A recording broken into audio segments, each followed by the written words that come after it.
ရုံခန်းမှာတော့စေပါမန်းရဲ့လူမိုက်တွေကနေရာအနှံ့မွေးနောက်ရှာဖွေနေပြီးဂျန်နက်ကိုတင်းနဲ့ချိန်ထားပါတယ်သူမကဘာမှမသိပါဘူးလို့ချိန်ပြောပြီးတဲ့နောက်မှာတော့ထိုလူတွေထွက်သွားကြပါတယ်ဘင်ပြန်ရောက်လာတဲ့အခါဂျန်နက်ကသူမအလုပ်ထွက်တော့မဲ့အကြောင်းပြောပါတယ်ဘာလို့လဲဆိုတော့အရင်ကဘင်အဟောင်းကြီးပြန်လာမဲ့အချိန်ကိုသူမ9နှစ်တောင်စောင့်ခဲ့ပြီးပြီဖြစ်လို့အခုလိုအသက်အန္တရာယ်ကိုတော့အလောင်းစားမလုံးနိုင်တော့ဘူးလို့ဆိုပါတယ်ဘင်ဟာအဖြစ်ရှိတယ်လို့ခံစားရပြီးသူ့ရဲ့အဆောက်အုံဟောင်းစီပြန်သွားကအဆောက်အုံပြုပြင်ထိန်းသိမ်းရေးသမားတယောက်လိုဝတ်ဆင်လိုက်ပါတယ်သူ့ရဲ့တိုက်ခန်းဟောင်းစီသွားပြီးရေချိုးခန်းလာပြင်တာပါလို့ဟန်ဆောင်လိုက်ပါတယ်သူကနယံကိုအပေါက်ဖောက်ပြီးသူ့ရဲ့ပင့်ကူဝတ်စုံကိုပြန်ထုတ်ယူလိုက်ပါတယ်တိုက်ခန်းပိုင်ရှင်တွေဝင်မစစ်ခင်မှာပဲဘင်ဟာပြတင်းပေါက်ကနေအမြန်ထွက်ပြေးခဲ့ပါတယ်ဟိုတယ်မှာတော့ယောဘီကနောက်ဖေးတကားကနေဝင်နိုင်ဖို့ဝန်ထမ်းတယောက်ကိုလက်ထိုးလိုက်ပါတယ်မကြခင်မှာပဲသူဟာအက်ဒီဆန်ရဲ့ဇနီးဘီယာလေလီကိုတွေ့ရှိပြီးသူမကအော်ပြီးလူခေါ်မယ်လို့ချင်းချောက်ပါတယ်ဒါပေမဲ့ယောဘီကဒီမျိုးမှာအနေနဲ့ရှိဆုံးလူကြီးကသူမလင်များကိုလှုပ်ချံဖို့စူးစမ်းခဲ့မှအင်ခံချင်ရင်ငြိမ်နေဖို့ပြောပါတယ်အက်ဒီဆန်တေဘီလို့ပြောတဲ့အခါဘီယာကဘာမှတုံ့ပြန်မှုမရှိပါဘူးဘာလို့လဲဆိုတော့လင်းတော်မောင်အင်ပြန်လာကြတဲ့ကသူမချိုပေးထားပြီးသားမို့ပါသူမကအက်ဒီဆန်ဟာလုံခဲ့ရဲ6လကမှသူ့စွမ်းအားကိုတီးခဲ့တာလို့ရှင်းပြပေမဲ့ဘသူကငားရင်ခိုင်းစီလဲဆိုတာကိုတော့ပြောဖို့ညှင်းဆိုပါတယ်အတော်အတွင်းလော်နီကဖလင်းနဲ့တွေ့ဆုံပြီးအက်ဒီဆန်တေဘီဖြစ်ကြောင်းနဲ့သတင်းထောက်တယောက်လိုက်ဆောင်စမ်းနေတဲ့အကြောင်းပြောပြပါတယ်သူတို့ရဲ့ဗီဇပြောင်းလဲမှုတွေကမကြခင်သူတို့ကိုတေးစီတော့မယ်ဆိုတာသိနေကြလို့အတူတူပဲလက်တွဲထားဖို့သဘောတူလိုက်ကြပါတယ်တေးမောစိတ်မှာတော့စေပါမန်းနဲ့သူ့လူတွေဟာတရားမဝင်ကုန်ပစ္စည်းတွေကိုစစ်ဆေးဖို့ကားသုံးစီးနဲ့ရောက်လာကြပါတယ်ရုတ်တရက်ပင်ကူဟီယိုက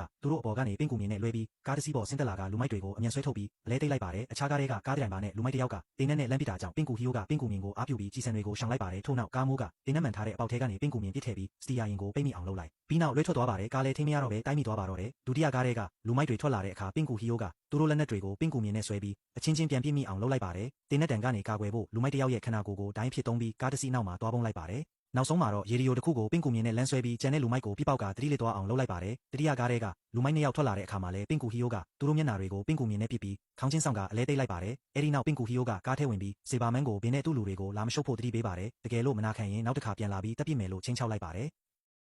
နောက်ပိုင်းရုံခန်းရောက်တော့ဘင်ဟာတင်မောစိတ်မှာရောက်နေတဲ့ယောဘီစီကဖုံးရပါတယ်နောက်ခံမှာတော့ရဲတွေတင်းနဲ့ပြဖောက်နေတဲ့အတန်တွေကြားနေရပါတယ်ယောဘီကရဲတွေဟာစေပါမန်းကိုဖမ်းဖို့ထောင်ချောက်ဆင်ထားတာဖြစ်ပေမဲ့စေပါမန်းကရောက်လာခဲ့ကြောင်းနဲ့ဘင်ကသူတို့ရဲ့အစီအစဉ်ကိုဖျက်ဆီးလိုက်ပုံရတယ်လို့ရှင်းပြပါတော့တယ်